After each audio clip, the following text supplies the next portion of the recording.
નમસ્કાર દોસ્તો ઘણા લોકોના મનમાં સતત નકારાત્મક વિચાર ચાલતા રહે છે, ખરાબ વિચાર ચાલતા રહે છે, પોતાના વિશે, પોતાના પરિવાર વિશે કે લોકો વિશે.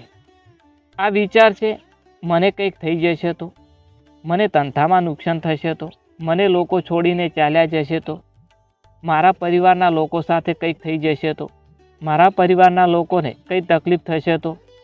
આવા વિચાર માણસને સતત સતાવતા રહે છે, ડરાવતા રહે છે.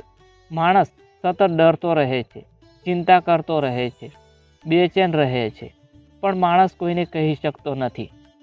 દોસ્તો, જો તમારી સાથે પણ આવું થતું હોય, તમને પણ આવા નકારાત્મક વિચારોથી ડર લાગતો હોય, ચિંતા થતી હોય, ગભરાહટ થતી હોય, તો આ વિડીયોને ધ્યાનથી સાંભળો.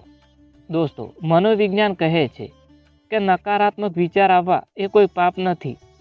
માણસ આવા વિચાર જાતે કરતો નથી, પણ માણસની અંદર આવા વિચાર ઓટોમેટિક આવી જાય છે.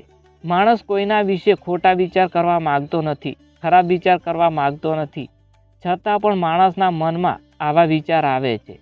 મનોવિજ્ઞાન કહે છે માણસના મનમાં આવા ખરાબ વિચાર આવવાના પાછળનું કારણ છે માણસના મનમાં બનેલું નેગેટિવ ન્યુરોનલ પેટર્ન. હવે આ નેગેટિવ ન્યુરોનલ પેટર્ન એટલે શું? નેગેટિવ ન્યુરોનલ પેટર્ન એટલે નકારાત્મક વિચારોની આદત. નકારાત્મક વિચાર કરવાની આદત મનમાં રહેલી છે. માણસના મનમાં નકારાત્મક વિચાર કરવાની આદત પડી ગઈ હોય છે, જેના કારણે માણસના મનમાં ઓટોમેટિકલી આવા ખરાબ વિચાર આવતા હોય છે.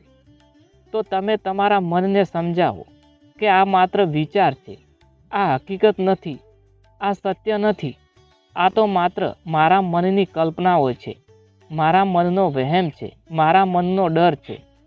માણસને જેવા વિચાર આવે છે તેવું આ પ્રકૃતિ જગતમાં કશું થતું નથી મિત્રો.